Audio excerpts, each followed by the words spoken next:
Hello guys, today is day 4 of our arrays and skip counting lesson. Today we're talking about skip counting and even and odd numbers. Skip counting is review, so I'm not going to spend much time on that. I'm just going to give you a few reminders. So looking at the patterns below, if I look at, I can't do anything with those blanks. I need to go to where I have at least two numbers together. So if I look at these two numbers together, I have 90. My next number is 95. So I can see right here that they added 5 to the ones place. So we can see that this number increased by 5. So if I was to say that what this pattern is, I would say it's increasing by 5 every time.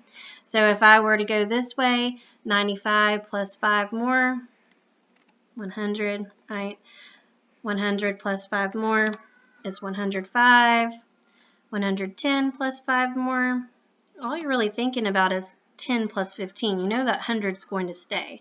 Now, if I'm going this direction, my pattern is increasing. What happens if I go back this way?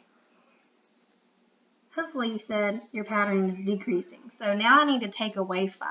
So if I have 90 and I take away 5, you should know just from counting money and counting by 5s that that's going to be 80.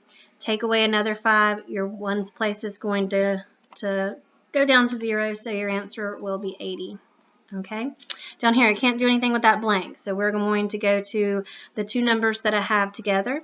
If I look at this, thinking back to first quarter where we did this, what place value is changing? Is it my hundreds place, my tens place, or my ones place? Okay, if I go to my ones place, it's 4, it's 4, it's even 4 down here, it did not change. If I go to my tens place, there's 1 in the tens place, 1 in the tens place, 1 in the tens place. So what's changing? My hundreds place. How much bigger did it get? It went from 2 to a 3. This 2 doesn't mean 2, it means 200. So we went from 214 to 314. So what's your pattern here?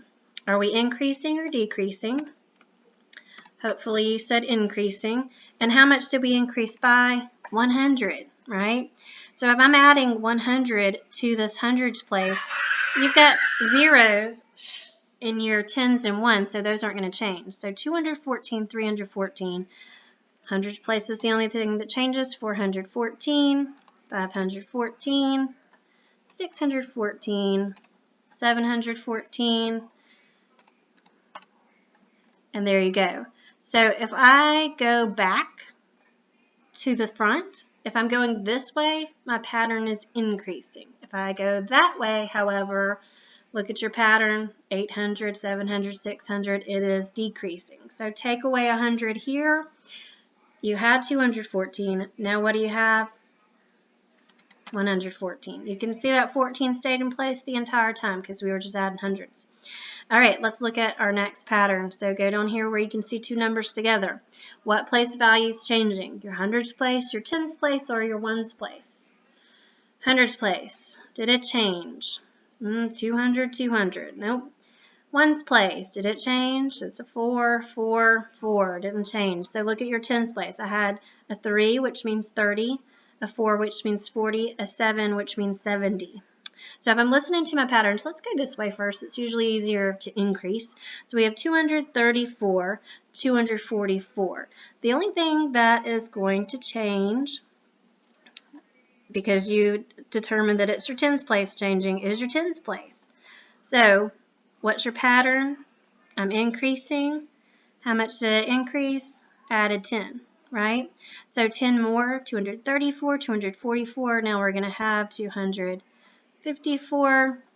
Change your tens again, 264. Always make sure your pattern is correct whenever they give you something. So now increase it by 10 again, 284. Now, if we are going this direction, this was increasing, this is decreasing. So take away a 10 here. So now it's going to be 224. Only thing that's going to change again is your tens place. So take away one of those tens, 214. Okay? All right. I'm done with that review. We did a lot of that first quarter.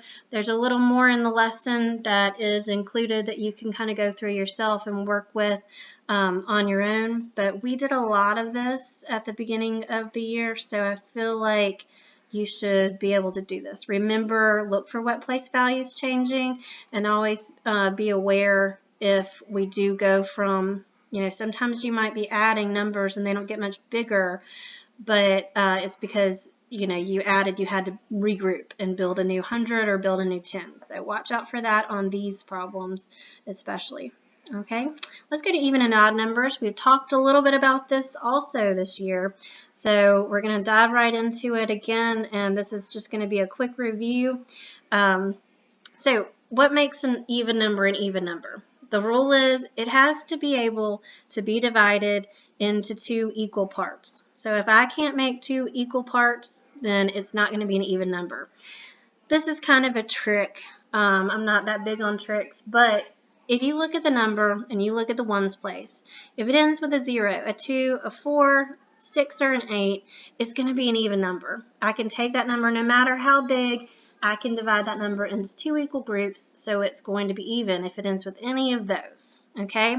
Now, what makes an odd number odd? An odd number means that it cannot be broken into equal parts, so no extra parts. So when I divide an odd number, and I say, okay, here's one for you, one for me, one for you, one for me, somebody's always going to have one more than somebody else. We can't divide it into 2 equal groups without breaking something into parts, and we're not doing that right now. So there's your little trick for odd numbers. If they end in a 1, 3, 5, 7, or 9, you will not be able to break them apart in whole numbers without having somebody have one more than someone else.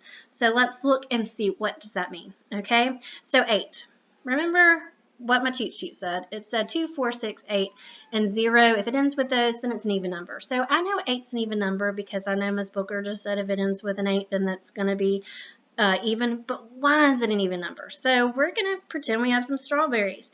We're going to divide them evenly between friend 1 and friend 2. So here you go, friend 1, 1 for you, 1 for you, 1 for you, 1 for you, 1 for you, 1 for you, 1 for you, and 1 for you.